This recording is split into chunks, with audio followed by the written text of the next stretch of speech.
Meus irmãos, Pai do Senhor Jesus, abra sua Bíblia, ouça Sextateuco, isso é, livro do profeta Josué, o livro histórico que alguém diz que é irmão da carta que o apóstolo Paulo escreve aos Efésios, quando ali trata sobre a guerrilha espiritual.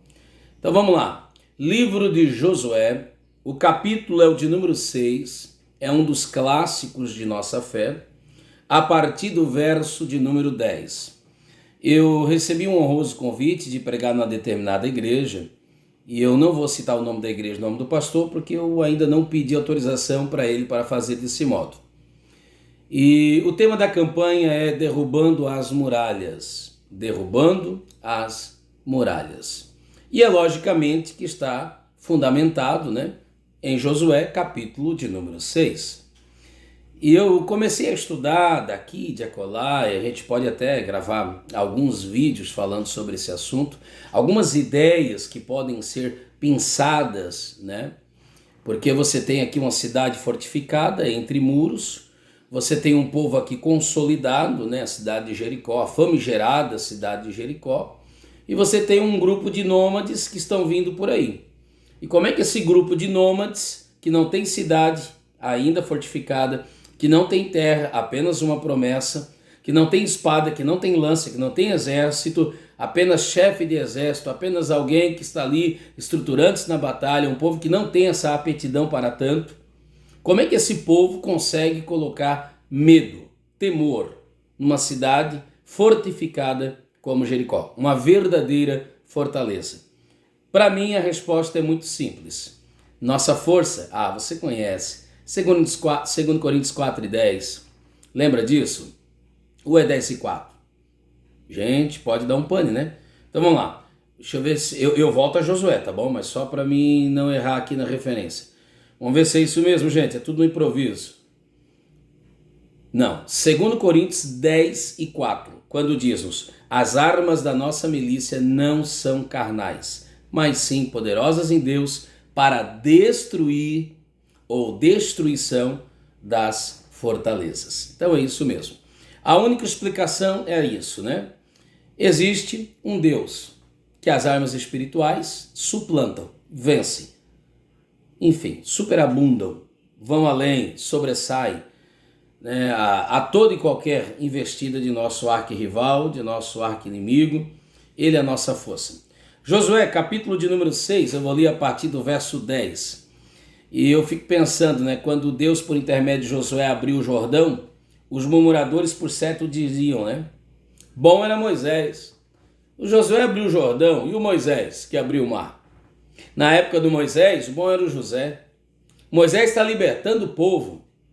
Já o José chegou para governar. É sempre assim, Sempre bom é o anterior. Isso é terrível. Josué 6:10. Porém ao povo Josué tinha dado ordem, dizendo: não gritareis, nem fareis ouvir a vossa voz, nem sairá palavra alguma da vossa boca, até o dia em que eu vos diga: gritai, então gritareis. 11. E fez a arca do Senhor rodear a cidade, contornando-a uma vez. Entraram no arraial, passar a noite no arraial. Depois Josué se levantou de madrugada, os sacerdotes levaram a arca do Senhor. 12. Agora o 13. E os 7 sacerdotes que levavam as 7 trombetas de chifre de carneiros, olha que arma, trombetas, chifre de carneiro, adiante da arca do Senhor, iam andando continuamente. Então a arca do Senhor é o que nos faz andar ininterruptamente. E tocavam as trombetas, então andando e trombeteando, Ser e parecer, ser. Nunca esqueça disso. Ser e parecer, ser. Predominante.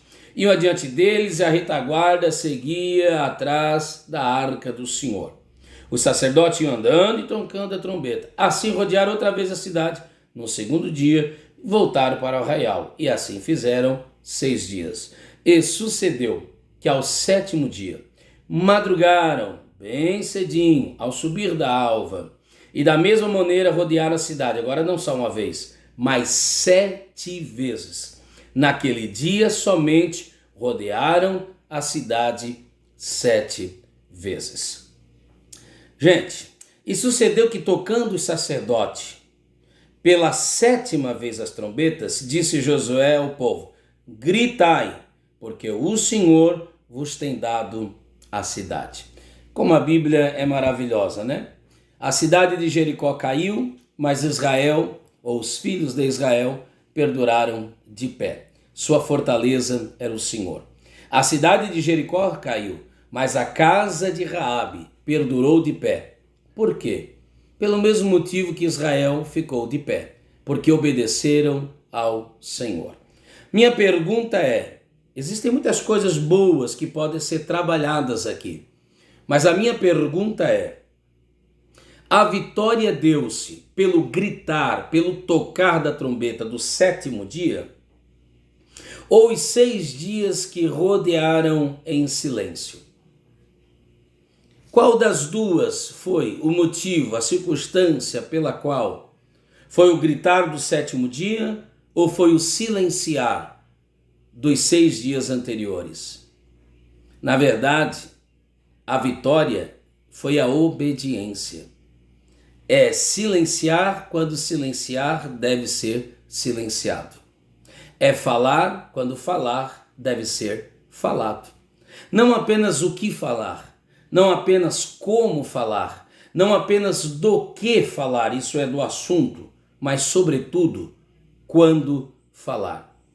Sabe qual é uma das nossas problemáticas que algumas fortalezas não vêm ao chão?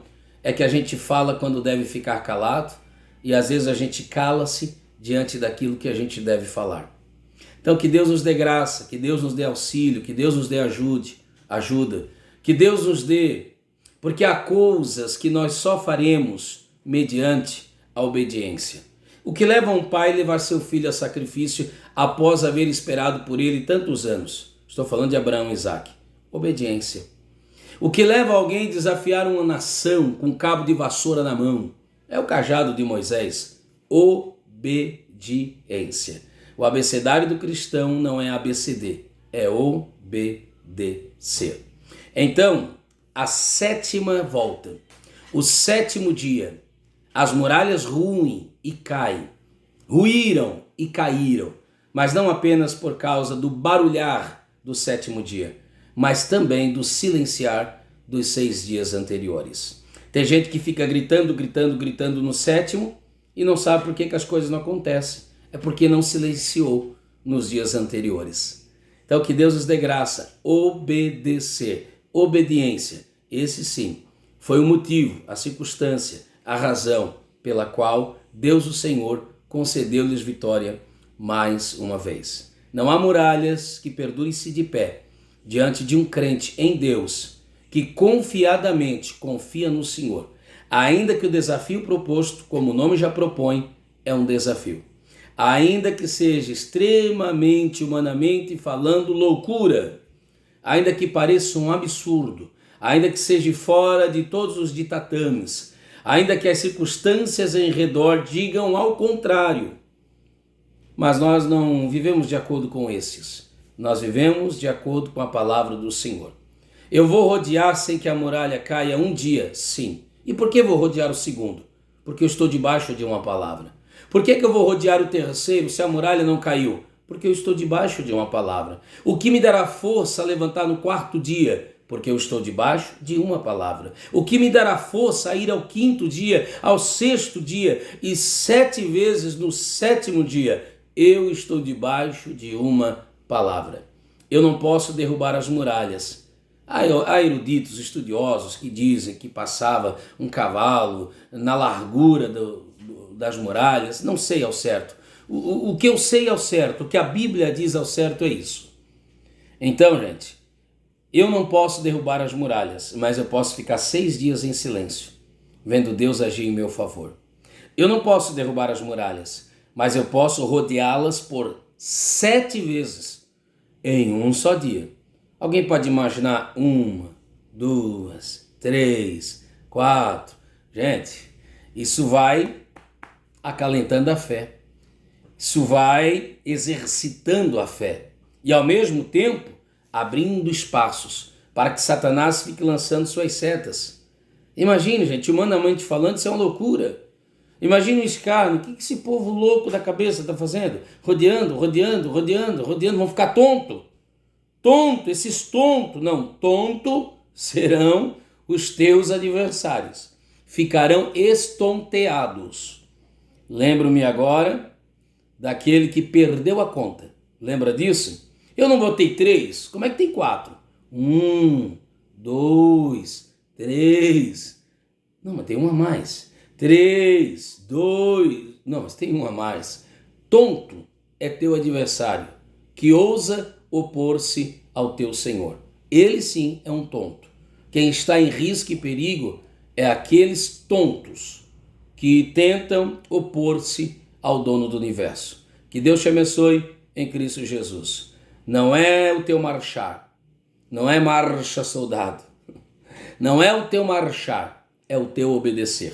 Não é o teu gritar, é o teu obedecer, é o teu crer.